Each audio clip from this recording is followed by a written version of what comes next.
And now, from beyond our dimension, this is the JeffMara podcast. Here's Jeff. My guest is Roland Waters, who had a life-changing near-death experience, and he encountered Yeshua and was informed of his calling as a light energy worker.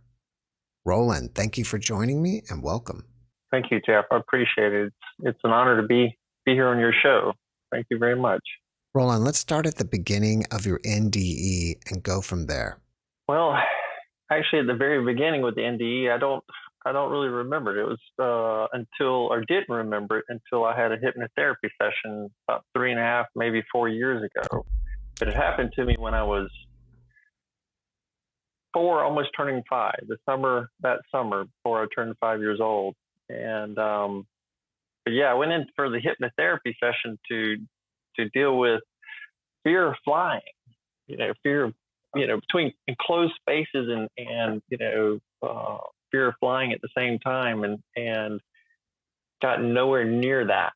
Didn't get anywhere close to talking about fear of flying, and it just all this information about the NDE, what happened, just started flowing in. It was just like flooding in. It's nonstop.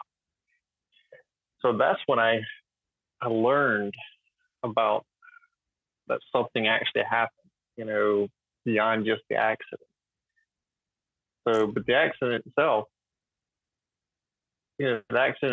was is where I had fallen and had no clue that I actually had an NDE.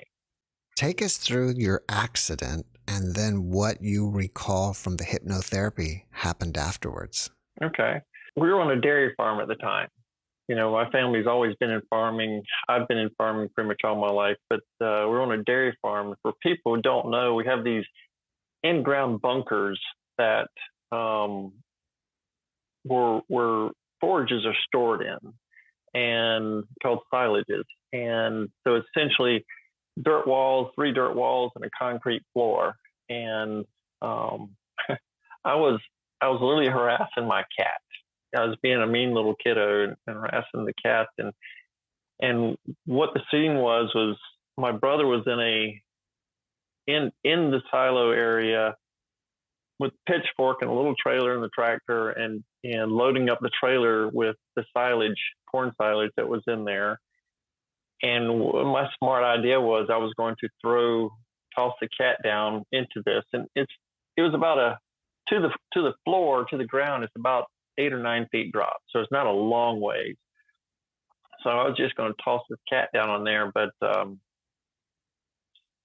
cat had different ideas.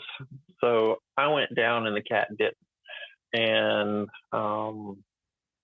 they say that I dropped like a missile head first onto the concrete. And I even remember like the dirt wall going by in that split second. And don't remember hitting. I do remember my older brother running over to me, and then at the same time I heard my mom. I guess she saw me fall, and she was a little ways away, and I remember hearing her scream, "Don't touch him! Don't touch him!" And then I was out, and that's when everything started with the ND. That's where the ND started when I was in the hypnotherapy session. All of a sudden it was just this really warm yellow light that was just like pulling at me, and it was pulling up, not straight up. It was kind of an angle, kind of going away. And it's like my brother was standing here, my mom was here, and I was going between them. And I just remember it was so warm. It was just, I didn't know what was going on. But in that instant, I could see me laying there. And then all of a sudden, it's like it was the lights and everything was gone. And then the next thing I know, I'm seeing me and I'm in the car. I'm laying on, we had the old cars where they had the vinyl bench seat. And I'm laying on the bench seat in between, like my dad was driving and my head's in my mom's lap. But then that's like when I see the light again and I'm moving again, but I see me laying there in that seat. And then, when I came out of the NDE, it's like we were arriving at the doctor's office. So I had no clue as far as how long I was out, but it seemed like it was kind of coming and going a little bit. But I remember looking down and seeing my parents and seeing me, and it's like I was trying to go back, and somebody had my left hand and it was pulling me the other way. And I was kept pulling, and then when I turned and looked back, I didn't recognize this person, didn't know who it was. Didn't look like anybody I'd seen before. And I'll tell you, Jeff, it wasn't until later on, after the hypnotherapy session, after I figured out the whole NDE, before I figured out who it was. I just remember they made me, I was extremely nervous, extremely scared, but it's like through that hand, I felt calm. And they just kept pulling me, and I was getting frustrated. But how I figured out who it was I don't know where I saw it, but the young lady that did the huge painting of Yeshua, Kranic, something like that, where she did as a little child. I was going through something one day after that hypnotherapy session, shortly after it, and I saw that picture, and I was like, that's who it was. It's exactly what he looked like. That was the guy. I was like, oh, okay, so it was Yeshua. At the time, I didn't know it. I had no clue. I just knew some guy was pulling me, but he felt calm. So it was one of those things, he just kept pulling me, and it's like, I don't know if I was saying this out loud, if I was saying it in my mind, but it's like he kept pulling me, and it's like, he won't let me go. He won't let me go. I don't know why he won't let me go. And like I said, I don't know if I was saying out loud, if he heard me, or if he just intuitively got my message, but he stopped, turned around and looked at me, and basically was telling me, you're not done. I'm like, I don't understand. And he turns and we start walking again, but he's still pulling me. And in this process, I don't know where I'm going, but I'm scared and I'm calm. It's a lot of mixed feelings. It's, for a 4-year-old, 5-year-old, this was kind of freaky. It's uncomfortable in a way, but I have a feeling he probably knew he had to hold on to me, because I don't think I would have stayed. I would have rushed back. But as we were walking, I started seeing these people, more and more people, which I guess turned out to be souls, were coming around. And it's like all of a sudden it's 2, 3, and then 4, 5, and 10. Then all of a sudden it was 20, and then it's like they just kept getting more and more and more. And it's like they were dark colors. Everything from not black, but grays, dark reds, dark blues, dark greens. Oh, we're just kind of dark, and getting closer and closer. And as they got closer, we're walking through the middle of them, and he's just walking right along. This was just steady, and he's just going right along, pulling me along. And then I'm getting nervous about them, so I'm starting to focus on him. I'm just like, I don't want to see them. I'm trying to focus on them. And I remember it's like, I'm feeling uncomfortable because they're looking at me. It's like, seems like they're leaning in and looking at me and stuff. And I just like, no, okay, I'm going to look at him. I'm just going to look at the back of his head, whatever, just look at him. And then he stops and turns around and literally is pointing at them, trying to get me to look at them. And it's like, I'm looking at him, and he's like, no, look over here, look at them. And he keeps pointing at them, and he's saying, they're waiting for you. Well, that didn't help my nervousness at all. That just made me just like, all right, let's keep going. Let's just stop, or something. And then when I look by, I swear it's like we went from 10 to 50 to 100 or something. It's just like they just kept getting more and more and more and more. And the sun, it's like as far as you could see, and I'm looking both ways. And so he starts walking again, and he's like, "It's okay. We're just going to keep going." And as I look back, as we're passing them, literally just as soon as we get past them, those that are behind us are changing. They're no longer dark colors. They're no longer, it's like they're different shades of white. Not bright white, but just they're different shades of white. Some are lightly white, some are more white. But then they start interacting with themselves instead of like looking at us. All the others as we pass are like staring at us, and he's not doing anything. I'm not doing anything. And then he says something along the lines of Earth souls helping Earth souls. Jeff, to this day, I still don't fully understand what that was supposed to be, but that was what was one of the things he said. So we kept walking, and it was just happening. It was just constantly happening. So I was getting more calm, and I was just like watching. It's almost like watching a show. And then one of the times that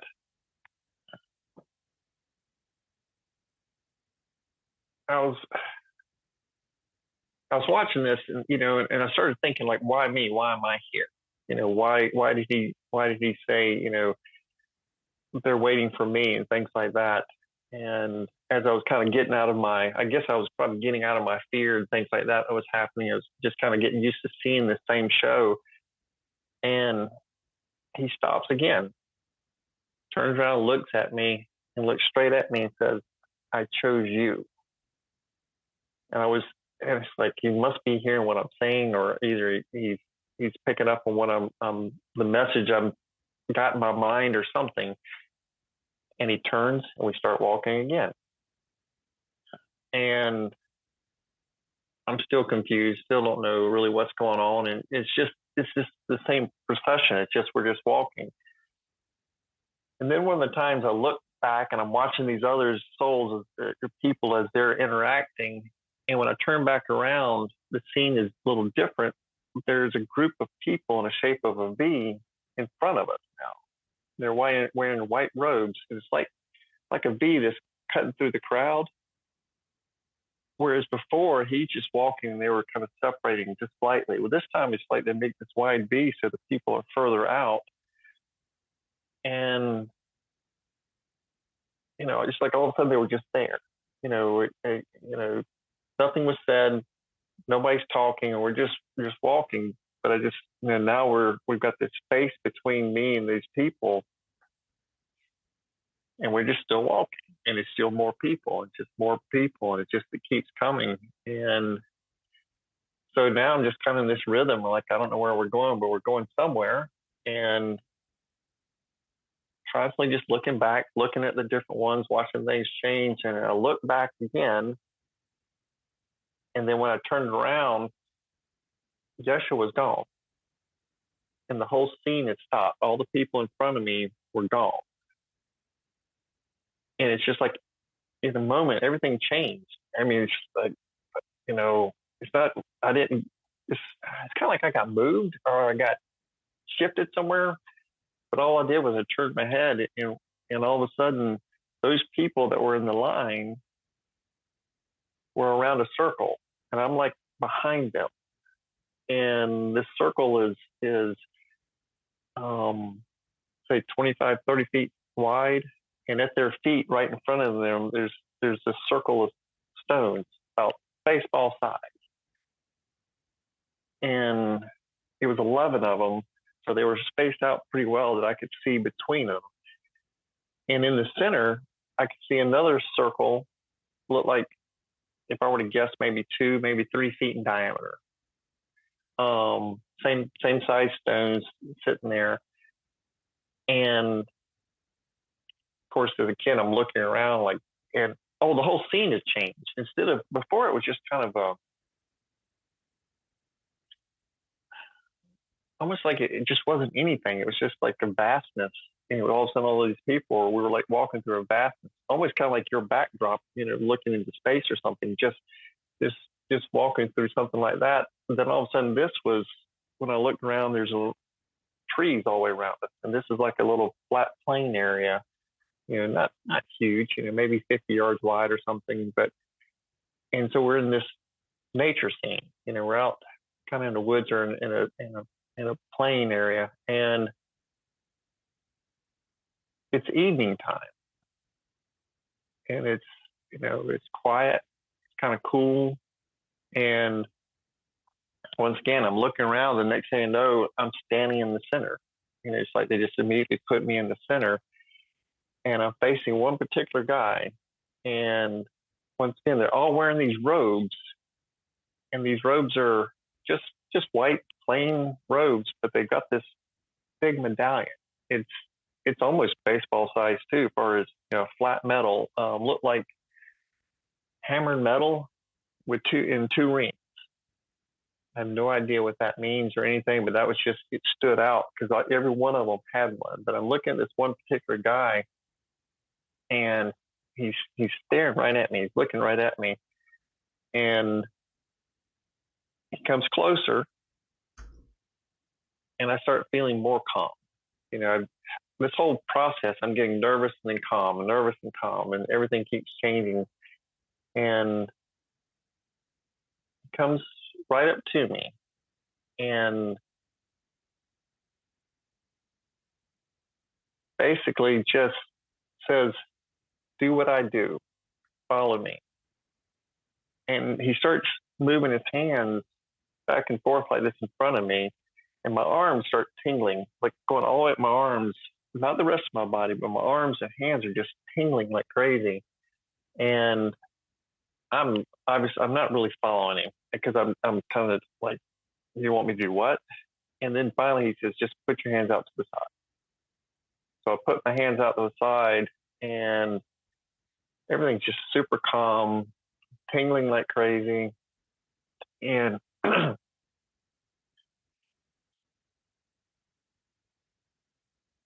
like not a whole lot was going on, but we're just kind of standing there. And then the group starts humming. Or maybe they were already humming, I just didn't realize it. I don't know. But that's when I started hearing was the humming. And I look around at the group, and then he starts backing up to his spot. And just about the time he backs up and gets to his spot, all of a sudden there's this jolt. It was this light. It was just like this instant jolt. It's like being shocked.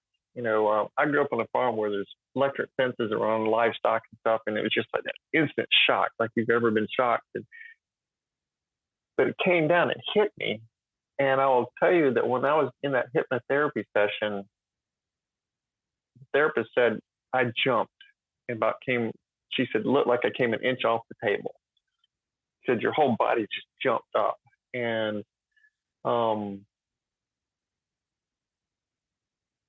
when that shock hit me, I was really disoriented. I didn't feel bad. It didn't hurt. I was just, everything was kind of swirling. Nothing was really clear to me. And by the time I kind of came out of my being disoriented, they're walking away. I see their backs. They're walking away. And I'm also back into the salt of, okay, now what's going on? What is this? And a few moments later, I'm looking around. A few moments later, the scene changed again, and Yeshua's back there. But this time, he's standing. Well, not really standing. He's almost like halfway kneeling in front of me, and saying it's time to go back.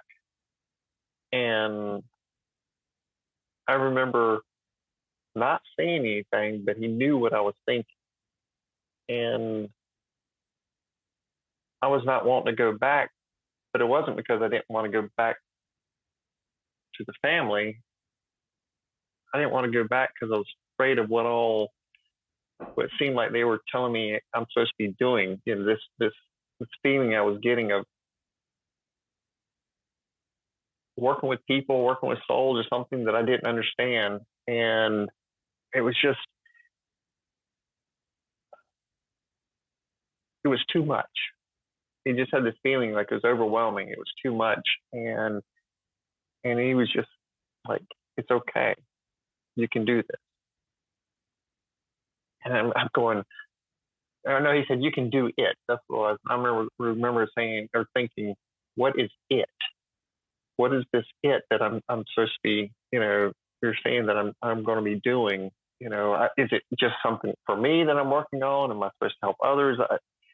And mind you, I was a kid, little kid, so thoughts are just spinning in my head and stuff at the time, and then all of a sudden I'm back where it's like mom's picking me up and we're going into this doctor's office, and we just went into the local doctor's office. It was one of those scenarios where you used to still be able to call up the doctor and they'd meet you at the doctor's office, and we'd come in the back door, and so then I was back. I got checked out. There's nothing. They said there's nothing wrong with me. I didn't have any injuries. I remember being very disoriented. We literally came through the back doors, like 2 or 3 steps up into the door, and then you're literally in the exam room. It was in the back of the building, and I remember sitting on those steps and just kind of halfway out of it. And I remember the physician was like, "He's okay. He just everything's kind of a shock, and don't worry about him and stuff." And I remember feeling so freaking exhausted. I was just so tired, and of course I don't remember a lot about once I got back home, but I just that day I just remember sitting there. That night we were sitting there, and it was just everything was just tiring. I was so tired, and but I didn't remember any of that until just like 3-4 years ago, and because of that hypnotherapy. But once that came through, I realized, yeah, that was there. That had happened. So anyway, that's the NDE. That's what happened to me. Roland, thank you for sharing your experience with us. It seemed like in the beginning you were bilocated. And what I mean by that is you were in the light, but then you were also looking at your body back on Earth. Does that sound correct to you? Yeah, I was. It happened twice, which was kind of odd because I hear and listen to other your shows and NDEs, and they'll see, and sometimes it's for a long period of time. It seems like with some people, but it was really quick. It's like I saw myself at the bottom of the silo between my parents, and then I didn't see that. Then the next scene, I'm in the vehicle. So, but yes. You said that you were informed that you are a light energy worker. And during this experience, you and Yeshua were walking through crowds of people, and their color was changing from dark to light. Do you feel like you were, or maybe Yeshua was actually performing light working at that time? Well, I don't think it was me. So, yeah, I do. I mean, when I've told other people this, I've had some would say that it was you, but I don't know. I mean, it's easier for me to believe him doing it, because I really wasn't doing anything. I was confused and kind of lost, but I felt like he was showing me, like he was trying to show me, just do this. See them, pay attention to them, understand them or something, and do this. This realm, wherever you were, where you were walking around with people and you saw people standing in a circle and you were in the middle of that circle, do you think that was Earth or some other place? It's a good question.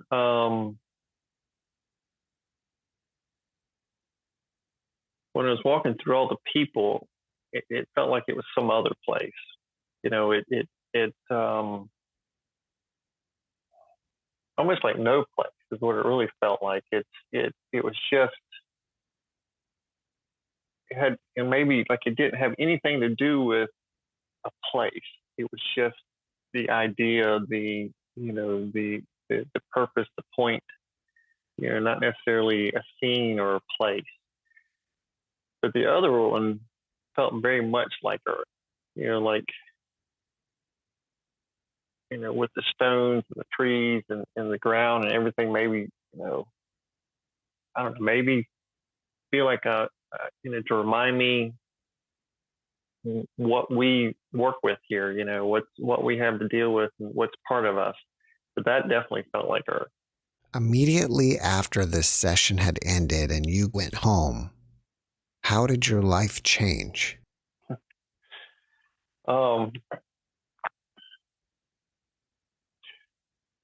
honestly, there's a lot I probably don't remember, but I will tell you, all my life I've felt the energies and kind of wondered about stuff, and never really had the community to talk to. And I just remember different times throughout my early years of when I tried to mention something to somebody, or if somebody would make a comment that I didn't realize was maybe a joke about spirits or something or energies, and I would chime in, and unfortunately it turned out most of the time I was kind of told things like, stop making up stories, stop, that's not true, just stuff like that. So, but it was always this feeling, and I remember trying to talk to people. It's like, can't you feel that? I mean, it's just like this. There's just energy. Oh, that was the thing with the NDE, going through these people. It was so much energy. It was just like everything was just like vibrating energy. It was like almost shaking to the point. But since NDE, it was just feeling this energy, and I always had this question of like, what is this I keep feeling? What is this? It's like something's bigger, something's here besides just us. And people look at me like, I don't feel anything. There's nothing here. And I I'd lost friends as a kid, or had started getting picked on at times, and so I started learning to shut my mouth on a regular basis. And as soon as but I remember watching. We'd see stuff on TV and things, and I'm going, well, that resonates. But then it was things that I guess on this religious side that I started getting these feelings like when somebody would say something, let's say somebody would say something that Jesus, Yeshua said, I get these feelings like that's not right. And it was that got me in trouble a few times with like family and stuff. And when somebody would say something, or I think it has to be family, just other people, from this area, that I'd say that can't be right. I know that's not right. And they would like, well, how do you know? Because my family actually didn't go to church very much. My grandparents were very religious and very active in the church, but with us, with the dairy farm, it was all about the farm stuff. But so it was just like this feeling of some of the stuff being told is not right, and it's just this other energy that other people couldn't relate to me on, and that's how it was for the longest time, up till, I should say, into my mid-20s. And then, by that time it started, the focus became, work and career and things like that. But yeah, it was just this constant feeling of energy. I'm pretty sure after that hypnotherapy session, you've asked yourself why Jesus or Yeshua chose me. Have you? Oh, yes.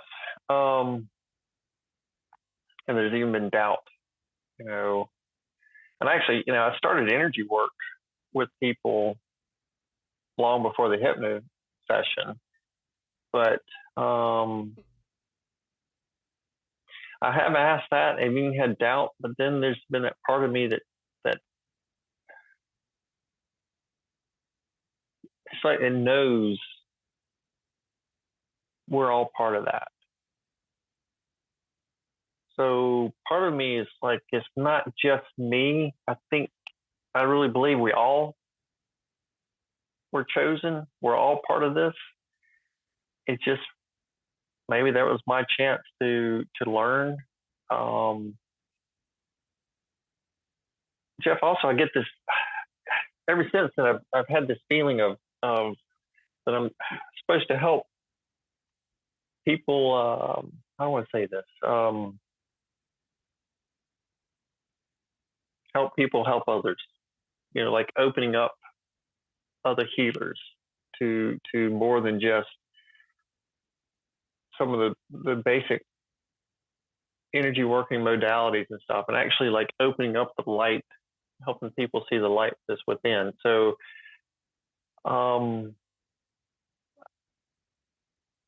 that question did come through my mind from time to time, but I guess I've really kind of transmuted it or changed it to the point where, okay, it's not me. I'm part of the picture. I'm one of the whole picture. So it's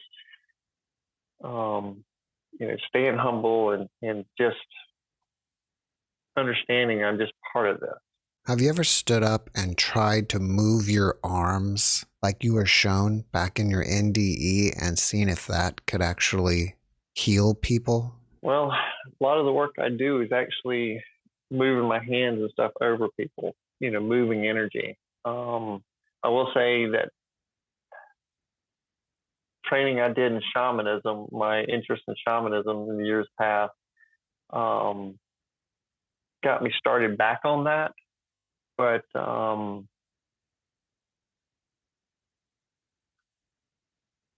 standing in front of people is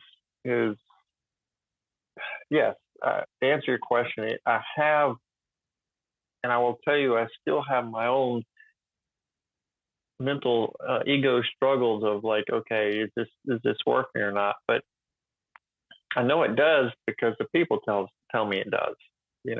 People tell me they can feel the energy. And even when I do remote work with people across the country or, in other countries, part of it just being here and just sending the energy, and then the people can feel it. And I know I'm nothing special. It's just, it's just what I do and what I know what other people can do. But I think kind of the idea or the story behind it is, if we just be, it'll happen. After remembering this experience from your hypnotherapy session, did you notice that anything else happened to you? Like all of a sudden you had new abilities or something? After the hypno, no.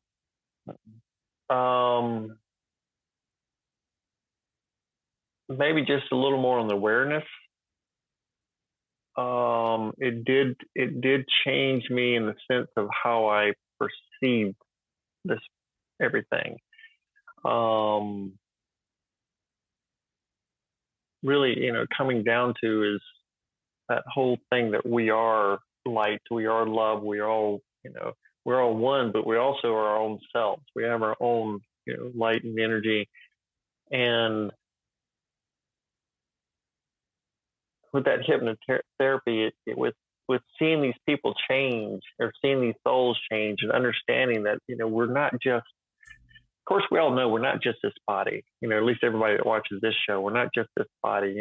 We have the two realities. One's this and the other's the higher self or the soul or however you want to say it. But we're still one. And, we're still taking this journey together. So the hypnotherapy really just, I think, just the awareness of me seeing it differently and seeing like, that, and see that person's light within, and then help them see that.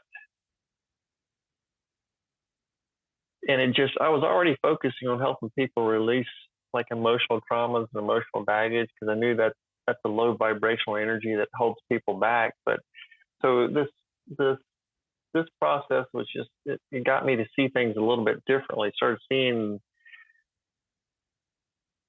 the person as the soul, and it is something so much more. And since this, I will say, with my focus being a little more in depth on that, I've actually had a chance to see some people completely open up, and when they release some of that baggage and those burdens, like Yeshua spoke about, that all of a sudden they're like whole new people. They're feeling again, they're seeing it again, and they're not this mold that they become over the last 20, 30, 40, 60 years or whatever it is.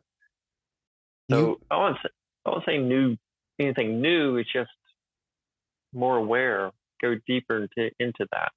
Can you give us some tips on releasing emotional trauma and baggage? It's one of those hard things for us that, that ego holds on to that label, that title, or whatever we've been dealing with. But let me share this with you. I was in a session with somebody, a remote session, a few years ago, probably. It was after the NDE, but I usually bring their energy towards me, and then I usually have my eyes closed, and I'm working on helping them to remove. It's like I'm raking the body and trying to pull energies, the low vibrational energies off of them that's tied to those emotions. And kind of like a therapist, I get them to talk. I want them to relive, whatever the situation was. And this person was talking about something from 10 years ago, and no energy was moving, none. I was getting frustrated. I think they were getting frustrated, and it was like, what is going on? And got my eyes closed, and all of a sudden this grayish black blob, like right off to the side here, pops up right in front of me, or to the side of me rather. And it's just like smoke that's kind of doing like this, just kind of hanging there in the air. And it actually caused me to kind of sit back. I didn't open my eyes, but like, what is this popping up in front of me here now during this, and especially when it's like, all right, my space is safe and everything. And then all of a sudden, a lady's hand juts out right to my right. And it's hand and forearm, I should say. And it's right in front of this gray, smoky blob thing. And it goes right into it. And I can see by the tendons in the arm, it grabs something in there. When it comes back out, it's holding a black ball, yay big, this solid black ball in the hand. And it squeezes it, and it goes poof. It's just like it explodes, and the dust falls.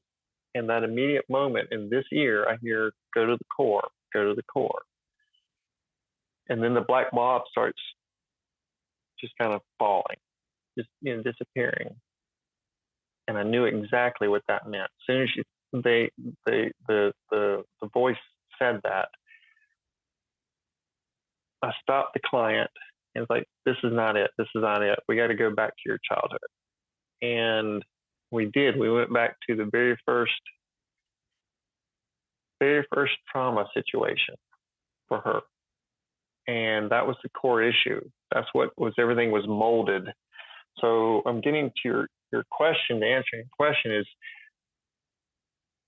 through this work, in working with, I believe, in dealing with emotional traumas and releasing those energies, I think we have to go to the beginning. When we're first wide open, a lot of times we pick up stuff, we pick up the baggage, we pick up the burdens from stuff that, and sometimes we weren't even meant to be hurt. It was just, a lot of it's because we're raised by people who are hurt, and they don't know, they don't know any better, and they're not trying to hurt us. And then of course, then there's the scenarios where people who actually were out to hurt you. But so to answer your question, the tips is, go to the beginning. go to where it started, and it's like a ball of and it's like a ball of twine. Everything else in your life just gets bigger and bigger and bigger. And if we can, we can work on the layers, and all that's great, and we got to keep working on the layers. But if we can get to that core, it does just like that. And I've seen it with so many people. When they go to the core, it's like it opens everything else up, and all the other crap becomes so much less of an issue. In other words, who fussed at you 2 months ago and you're still angry about, all of a sudden it's not that big of a deal anymore because you were just being triggered. Your pain from way back when was being triggered. That would be my answer for you, is going back to the beginning, being willing to face that, even if you don't remember it, but you still feel it. And how I tell people, if you still have it, you still feel it.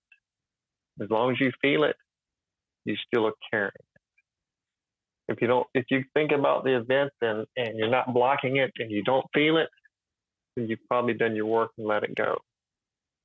But most of us don't let go of stuff from back then because, we were just a kid, that's way back then. We're intelligent adults now, we got our lives and stuff. We think, well, that's nothing now. But it's huge, actually. And if you look at it, I guess another one of the ways I tell people is, you take the 6-year-old you, Jeff, and take versus the man you are now, and you have somebody come up and fuss at you, the man you are now, and turn around and fuss at the 6-year-old you, who's going to hold it? Who's going to be the one that's going to be most affected by it? And that's what we forget, is that child of us, it didn't take much because we were just wide open, full of love, running around. And sometimes, our baggage, our burdens, because somebody didn't pay attention to us. They were too busy, they were working. Or maybe we just got picked on by the older brother or something. But we were like sponges, and that molded everything else. That'd be the answer to my question for you. When you heard everybody humming, were they humming a melody or just kind of like one note? One note. It was, kind of like saying Om, but it was just nonstop. What inspires you about your experience? I told you I've been doing energy work and have been before the NDE, or the hypnotherapy session, rather, when I rediscovered the NDE. So honestly, what inspired me the most was that I'm on the right track with what I'm doing. Because I was already trying to assist people, not only on just this level, but also on a soul level. And this was before the NDE. It was. I was starting to get messages that, the soul itself was in distress, and it didn't make sense to me because I always had this vision of the soul being pure white and everything else, and no issues. Everything was just here on Earth. But I tried working with somebody one time, and it's like we were discussing and talking with the soul, and all this was coming out. They were like, yes, I want to let this go, da da da da, this holds me back. And so anyway, the NDE was just like, okay, I'm on the right track, and maybe that's why it came at that time. I don't know. I mean, the fact that I went in there for something completely different, and that came up. So I guess that would be it. As a secondary thing to you experiencing your NDE, did it actually also rid you of your fear of flying? No, it did not. But it also made me realize I had more stuff to work on within myself, which also included, more on a soul level. Through shamanism, there was, the part of doing soul retrievals and things like that, and so there was some work I'd already done on that level, but taking this a little step further, it did not rid me of that. And I actually haven't been flying still to this point, but I think I'm about ready to look forward to start trying. I will share with you, I had a daughter that she's no longer with us, but it was because of her is what kicked me into start doing the energy work. How so? You want me to share that? Sure. Okay. Her name was Shayla. She was born in 2008 with a heart, well, actually not a heart defect. She had 2 holes in her heart. And it was one of those things where they were wanting her to grow up, get a few months older before attempting heart surgery. And unfortunately, things didn't work out. She ended up getting congestive heart failure, and while in the hospital, had a heart attack. And we lost her. It was like for 45 minutes, they were losing her, bringing her back, losing her, bringing her back. But they got her back, but she ended up suffering brain damage, quite a bit of brain damage, and ended up getting spastic cerebral palsy. Well, my wife stayed there in the PICU I think it was 6 weeks. I think maybe the whole visit was 6 weeks. But anyway, just nonstop. She was there 24/7. And she just worked remotely with her laptop. And we have a son who was just 2 at the time. And so I was back with the farm, taking care of stuff at home, taking care of my son. And I would come in the evening and come see my little girl and come see my wife and let my wife go out, get something to eat, get some sunshine, things like that. Well, that little girl of mine had tubes all in her. And, mind you, she's 4.5 months old when this happened. And she's like this big. She's a little thing. And all it got on her is a diaper and a light over to keep her warm, and I walked up, my wife's over in the corner working, and I walked up, and the first thing I wanted to do was touch her to see, is she warm? Is she cold? And we always had trouble with her in all her life, keeping her warm. It seemed like she would get cold really easy. And I went up to just put my hand on her chest, like if this is her chest, and I couldn't touch her chest. There was a bowl of energy over her chest, literally like you took a bowl and stuck it over her chest. And I pushed on it, and she's laying all spread eagle out on her back, and she jumps. And she's been unconscious for days at this point. And I stepped back, felt it again, and I pushed again, and she jumped again. And called my wife over, and she come over, and I said, "Can you feel it?" And she goes up, and she touches her. She doesn't feel it. And my wife actually can feel lots of energy, and I couldn't touch her chest.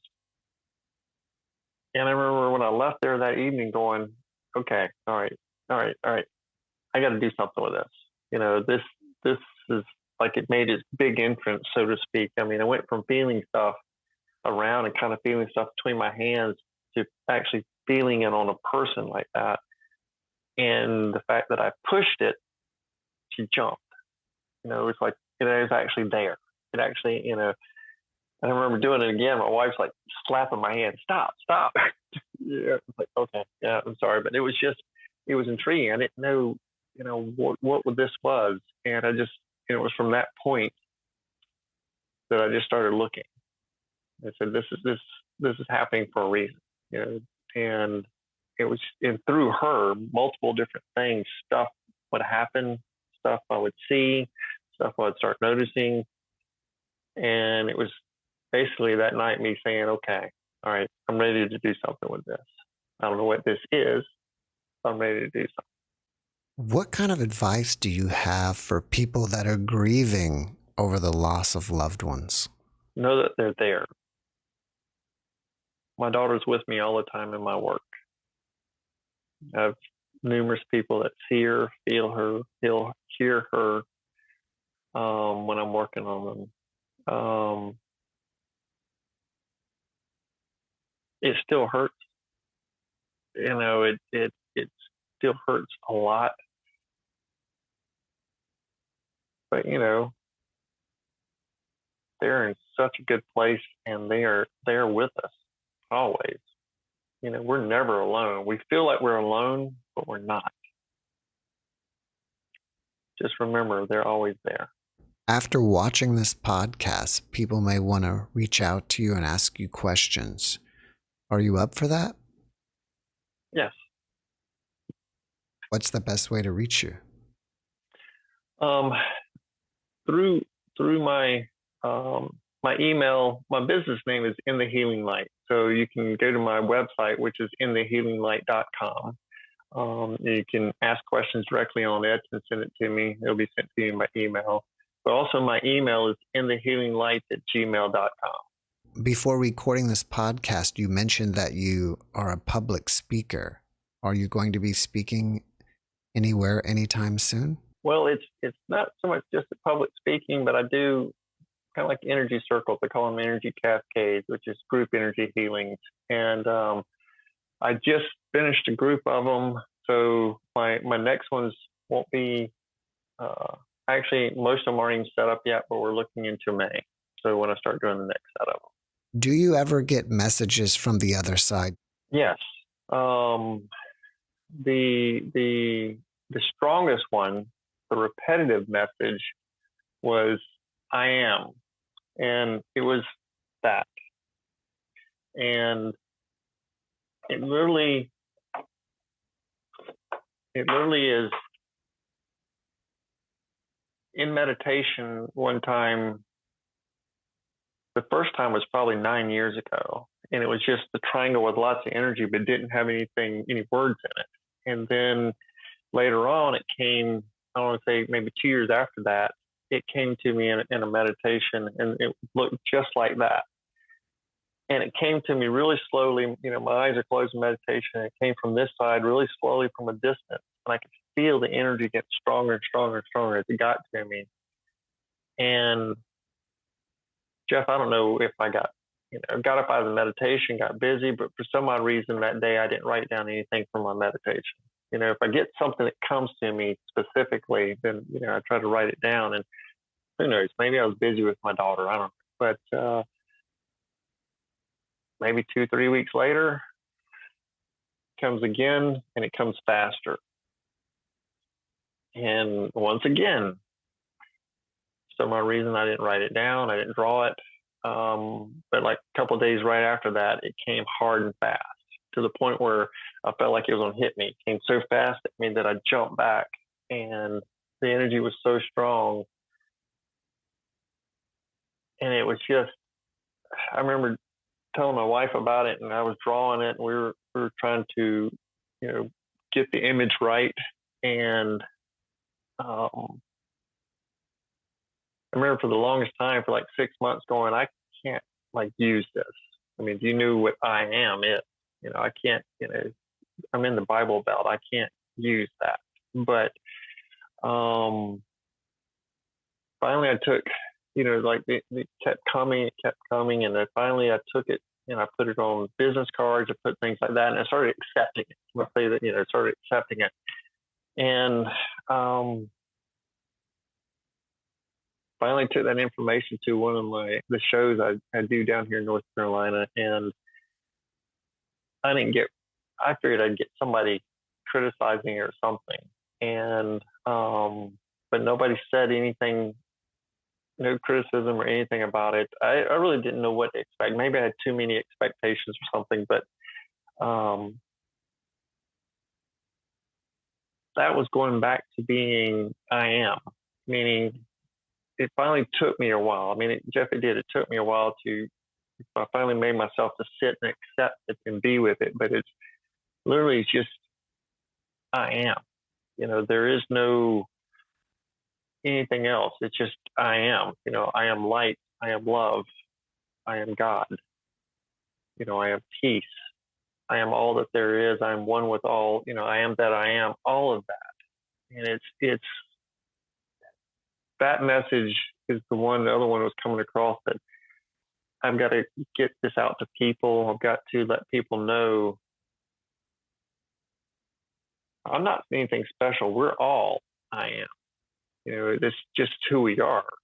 We're so much more than just this avatar, this physical body.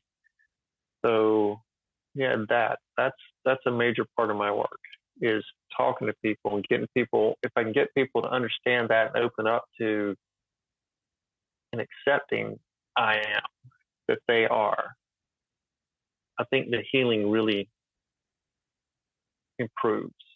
What is the reason that I am is written in a pyramid? Honestly, Jeff, I don't truly have a great answer for that, but it was always this feeling of, strength, being in that. It's a strong structure. It's not, it can't just collapse.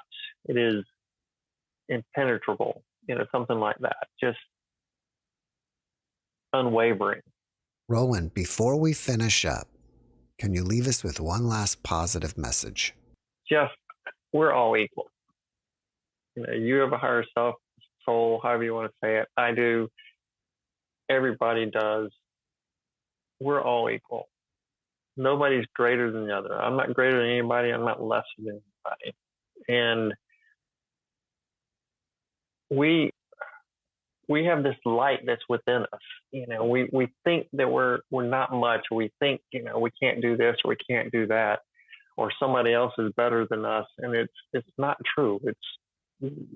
We all have the same thing. We all are connected in the same way. And if we can just get rid of that baggage, these burdens, that emotional baggage, and slow down this ego, we can see the light that is us. And then when we see the light that is us, then I believe we can see the others as they truly are. We want to be seen. We want to be loved.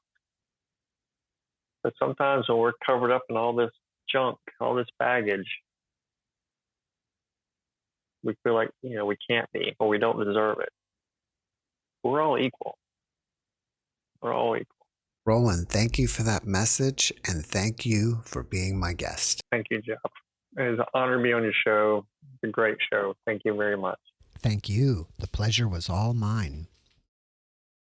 Thanks for watching the JeffMara podcast. I really appreciate you. Another way to show support is through YouTube memberships. And if you do, there are loyalty badges and other perks depending on your level of membership. All you need to do is click the join button underneath the video to find out more. Thank you for your support.